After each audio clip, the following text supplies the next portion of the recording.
gentlemen, we are back. We are live. It's the Freight Coach Podcast, the top podcast in transportation, coming to you guys every single weekday, 8:30 a.m. Pacific, 10:30 Central, to break down some industry headlines. But most importantly, you guys provide some actual insight into what you can do with all of this information.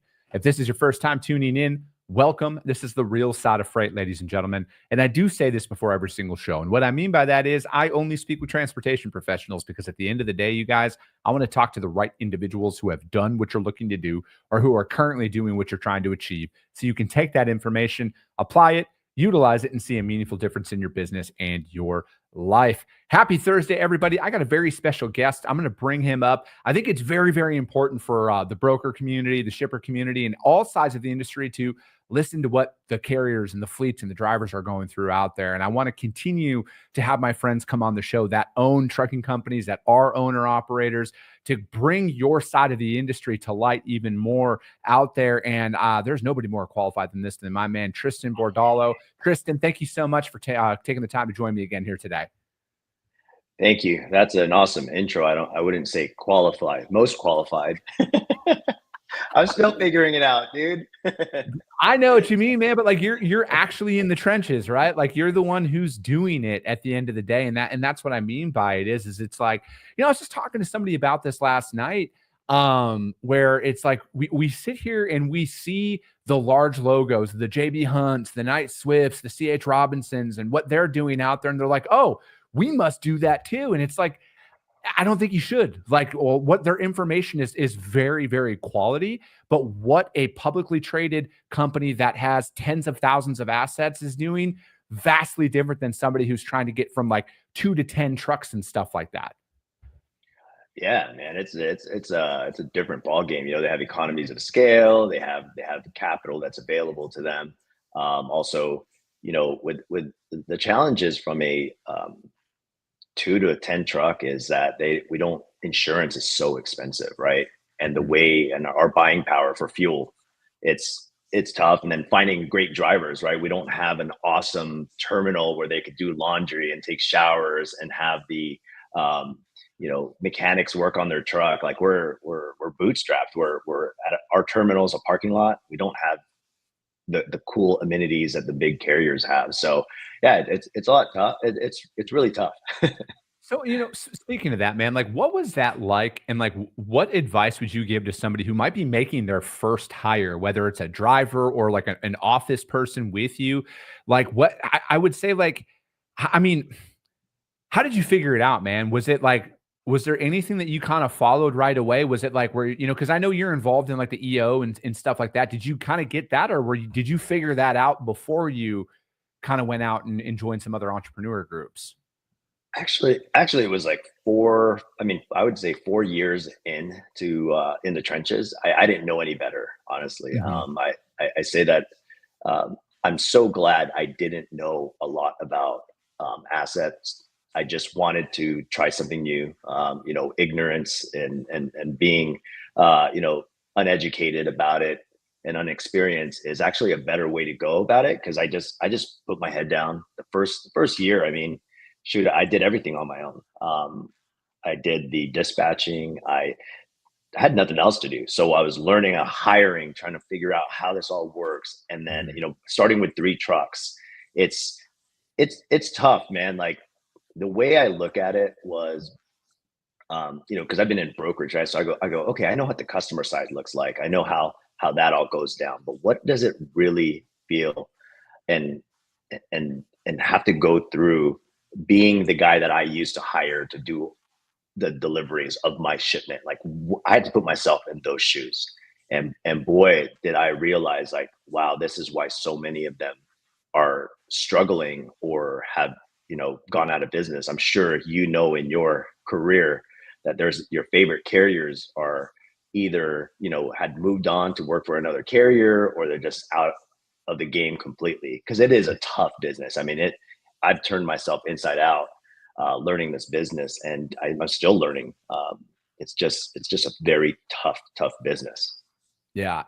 Cause like I look at when, cause this is something that we're about to embark upon. It could be literally any day now where we're like, dude, we need to hire somebody, cause like our business is growing. It's not to the point yet where we're like, hey, we need to start hiring a team. But and that's just because we're making the conscious decision to be like, dude, we're going to run as lean as possible for as long as possible. We're going to be 12, 13, 14-hour days until we need to do that, because like when you're bootstrapping a business, like there's no financial fairy that just drops money in your bank account and you can just hire a team, right? So we're out here trying to make that decision, but then we're also like, all right, where are we going to go first? And so our consensus is like, we're going to hire operations first, right? Like we're going to hire carrier sales, we're going to hire people to track and trace, just use to something internal like that. But again, it's like, how do you look, like what stands out? Because like, I don't want to hire Chris 2.0 in the sense of like, because like I know that I'm not the type of person that is just willingly out there that much. You know what I mean? And I know I'm not the easiest person to work with. But I also want to have somebody who I don't even know like kind of like where to start and where to look, because like I don't believe in those typical bullshit employee assessments. Like, oh, how does this make you feel? Like that's not where I'm at. I'm not an established organization yet. Yeah, I mean, I don't think the hiring part of it is, and I'm glad that you said bootstrap, right? When you're bootstrap, you're the guy that does everything. So everyone thinks, oh, you run a business. No, you just bought yourself a job, and it's still not a business until you get your first hire, right? Second hire, because a business is actually something that should make you money without having to go in and do all the 13-hour, 14-hour days. Yeah. So you're building the system. And I think, if you think that you find the right person that can help you and you could work alongside, I mean, you could literally take a lot off of your plate. And it's probably one of the best things I ever did. My first hire on the trucking side, I was like, wow, I was dispatching all these loads myself, doing all the check calls, it was crazy, man. It was like 24/7. Like I didn't sleep. I didn't take showers for like 4 or 5. I was going crazy, right? Yeah. But I wanted this to work. And so, but it was a relief when I hired my first dispatcher, going, wow, I can't believe I was doing all of this. And you start to realize like, wow, it's actually worth a lot of, they're worth the money and your time is valuable. It's like how how I look at it. It's like, why would I mow my lawn when I could read a book? Yeah. Right. Like, no, I see it. I hear you. Like, it's something that you don't need to do. Like, I'm sure you don't want to follow up on all your loads. I think that's for you. That would be a waste of your time. No, and that's kind of the thing, right? And I feel like, again, there's no playbook to any of this stuff. And I always look at it is kind of like how there's some of the steps that I followed so far in my journey is like, stop looking at, I got to solve all my problems right away, and find one area and then try and hire for that. Right. So it's like, like with this show, for example, like I got Christian behind the scenes who does all pre-episode and post-episode production for me. Like I literally just get to like come on and talk, and then I go, and then all of that's taken care of. Right. So it's like, that's why I'm able to pump out content at the level that I'm able to do it, while simultaneously building my brokerage. Is I chose one area to focus in on. And, as things kind of grow and progress, and I look at it from like my operations team inside of my brokerages, it's like, dude, we need to hire somebody to just book freight.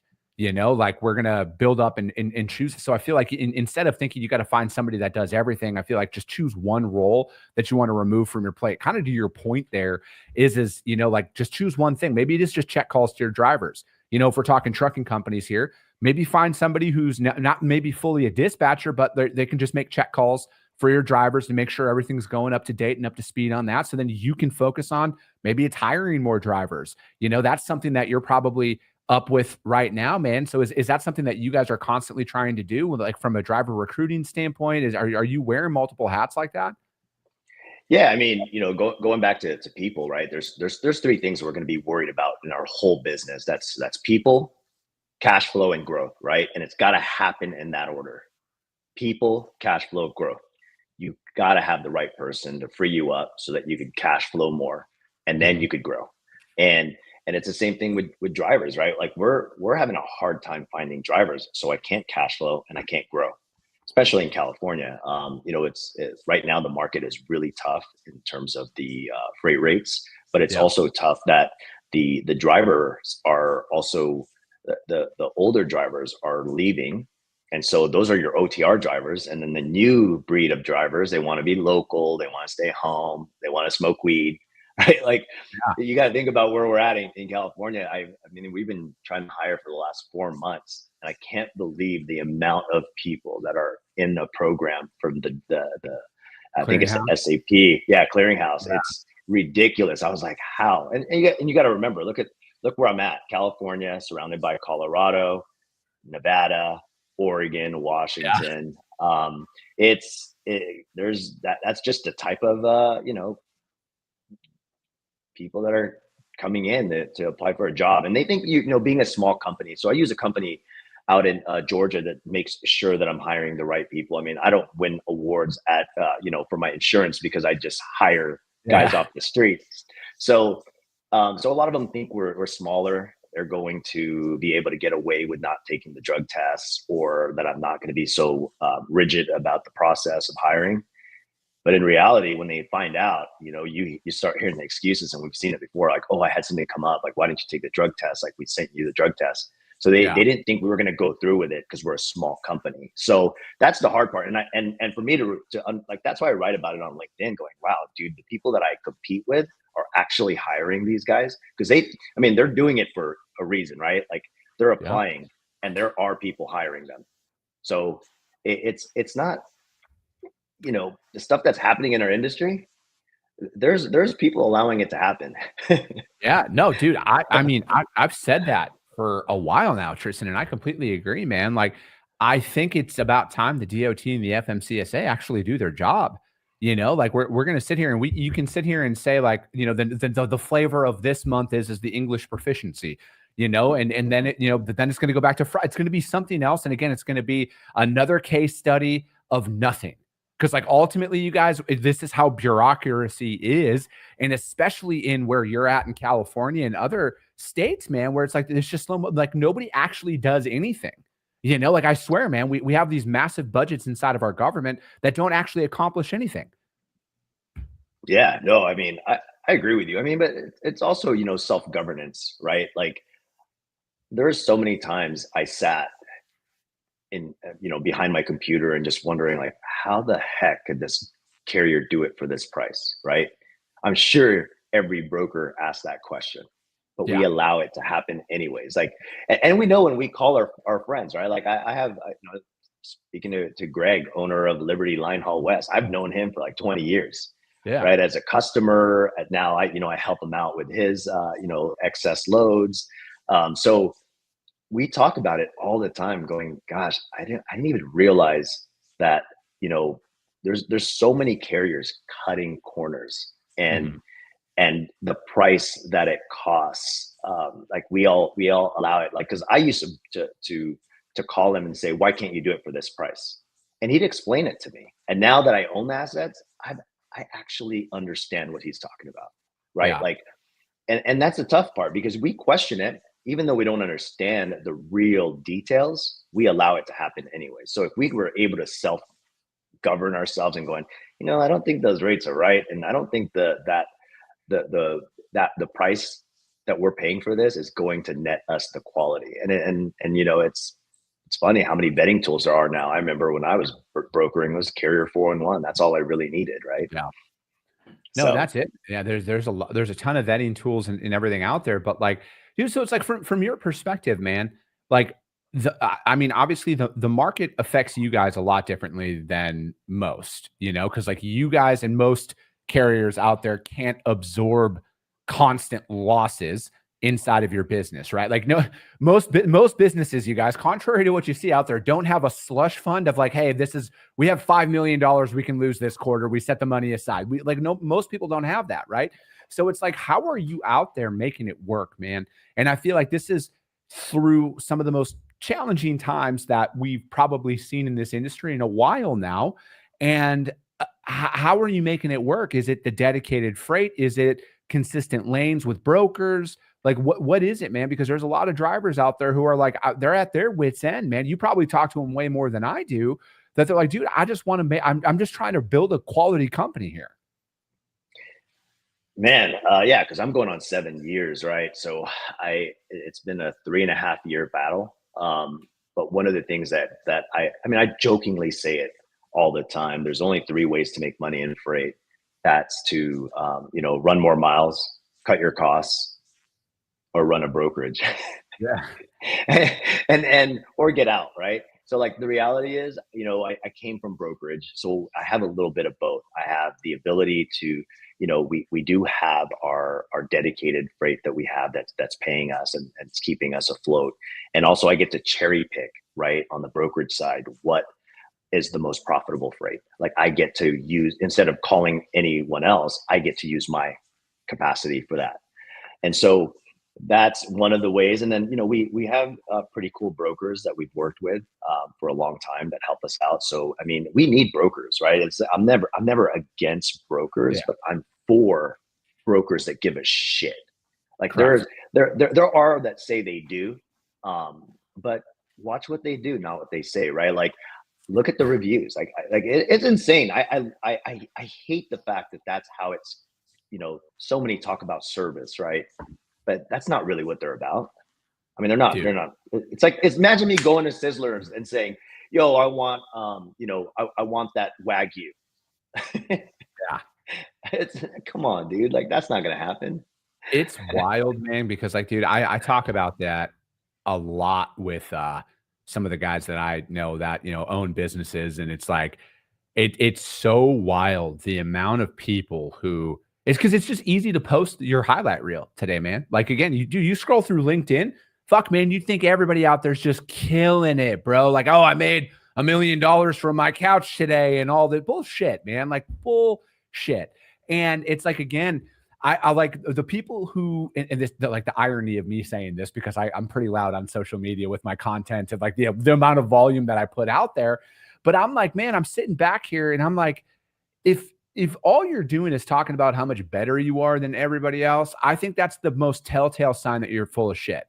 Like if you're only talking about how much you make, and if you're only talking about what you do in the sense of like, oh, we carriers are our partners. And if you're only talking about your fucking highlight reel, man, you like, I honestly ignore everything that those individuals say. I need to hear from the people who are actually building a real business and want to talk about what you're describing right here, Tristan. And like what I have people come on and talk about, they're like the actual side of business. Like, no, this shit's hard.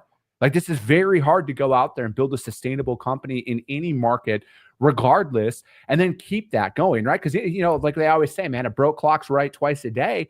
Like it's easy to to talk about past highlights and stuff like that, but I want to talk about the people out there who are actually making a difference in this industry, the brokers who actually give a shit about their customers, their carriers. I can tell when I see people out there, and even if like the amount of people that I meet, because like you guys only see the people I allow to come on the show. There's a lot of people who I won't allow to come on the show because all it takes is me of talking to them all of 5 minutes to be like, dude, you're completely full of shit. But like the brokers that I want to pay attention to are the ones who say their own version of when I say carriers and customers are 1A and 1B of importance as a broker, because you don't have a business without either of them. Those are the brokers that I know actually care about the industry and want to put a quality product out there. Yeah, I mean that's well said. I just and they're out there, right? Like I talk to a lot of old school brokers and they're amazing. I love hearing the fact that they have the same ethos, and that's what moves that's really what moves us forward in the future. And the hard part that I feel as if there's a lot of farm success out there, right? You're talking about that success that's propped up, like that we see on LinkedIn, and we have no idea what's really going on the back end. For example, like digital brokering. I mean, that's farm success based on the capital they raise and how popular they are. They're not really killing it. I mean, no one has 100,000 carriers in their network. Dude, you can't, like, when I see some of that stuff, man, we're like, oh, we have 100,000 carriers in our network. I could fucking onboard 100,000 carriers today, but does that mean that I actually work with them on a daily basis? Absolutely not. Yeah, I mean, it's all transactional, right? Like even that. I mean, like think about that as a carrier. I always think about that. I'm like, dude, you're there's a false premises that I'm predicated on the fact that you're going to give me future loads when all you want is this one load to be covered. And I understand that, right? When I used to cover loads, I'm like, dude, these guys are. But they're also right ear, left ear is not talking to the other, right? Because you have a carrier sales team and you have the account manager. Carrier sales team only knows what to sell it for. They have no idea whatsoever what it actually costs. They just have a number and a budget to go off of. And so, yeah, that's a pretty hard way to run a business because if I showed you my numbers, which I know I just created an app that I actually vibe coded it myself. It took me a month and a half. I learned it, and I said, you know what, I'm going to do it like if I want to be a CFO of a company, but I don't really want to do all that crazy stuff, let me just do it the easiest way possible for a dumbass to do this, right? And it really shows you your cost per mile. And I could guarantee you that everyone that talks about cost per mile, it doesn't matter if your truck is sitting there, your cost per mile is going to cost you a shitload of money because you're not running the miles. So it's all miles dependent anyways. So I always go, every time I see per mile cost, I'm like, dude, but what's the real miles that you're running? What, all of the costs. So I look at it as going money in, money out, and dividing that by the real miles that you drive. And then that will give you a real pulse on what your business looks like.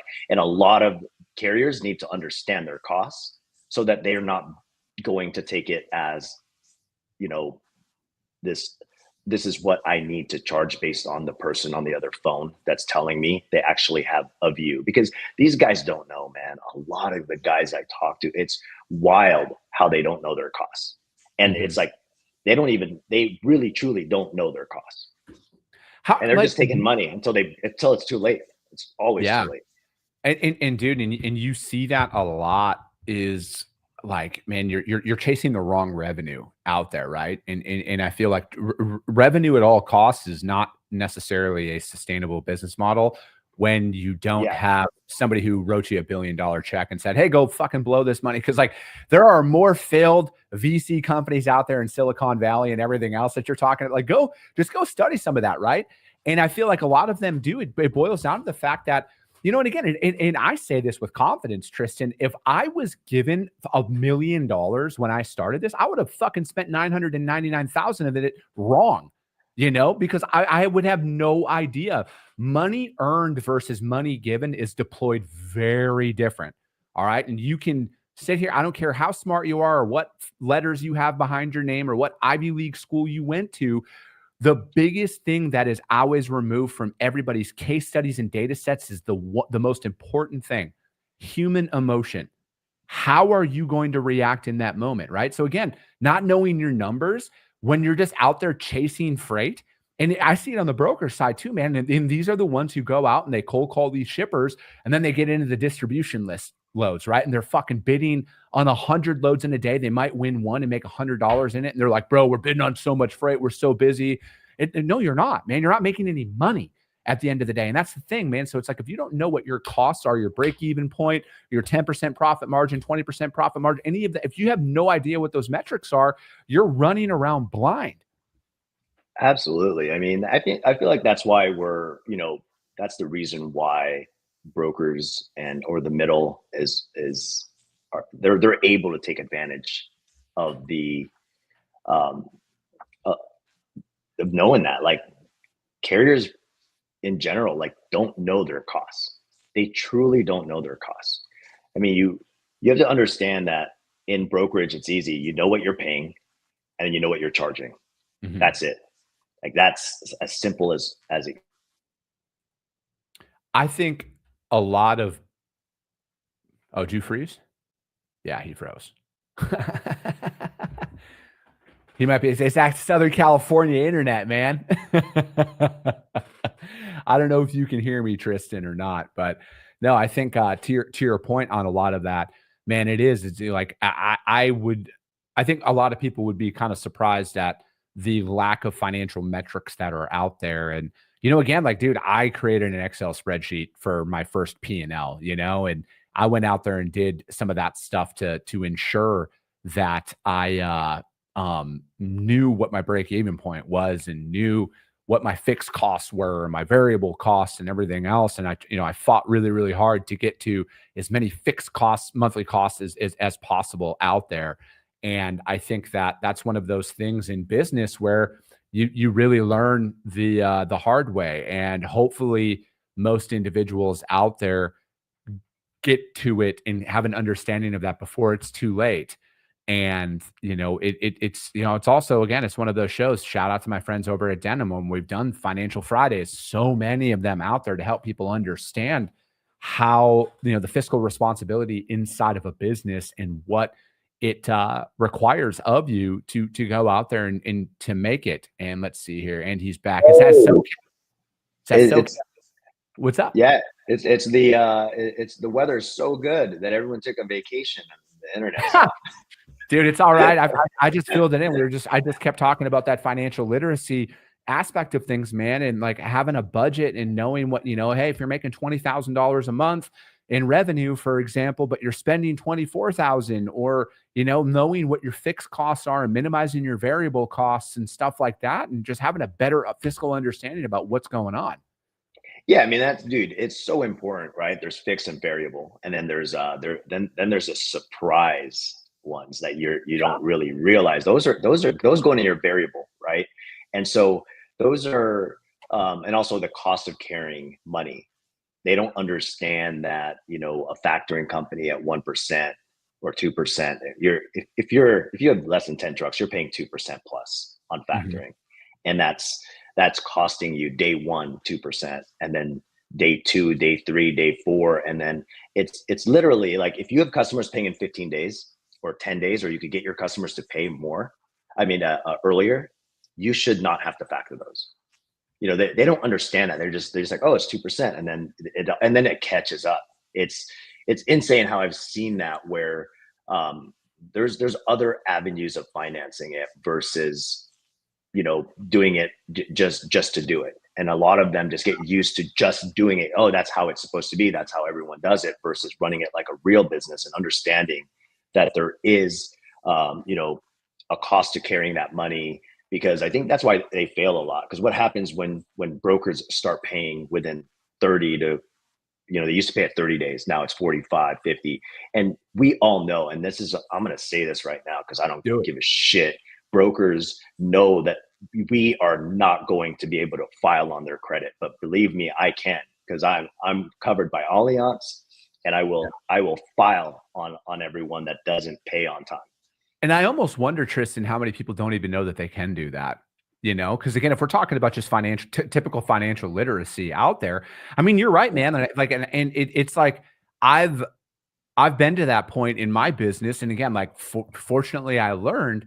But it was like I had a conversation with my attorney about it, and he's like, dude, it's going to cost you more to fight this than it is to actually just like eat the loss. And it's a tough pill to swallow out there. But again, you put checks and balances inside of your business where now, man, that shit doesn't happen because I paid my attorney a lot of money to create a contract out there that protects me, right? And then we have all legal avenues where we can, we won't go in, get into that there. But yeah, man, you're right. I don't know if enough people actually understand that they can go out there and fight for that money.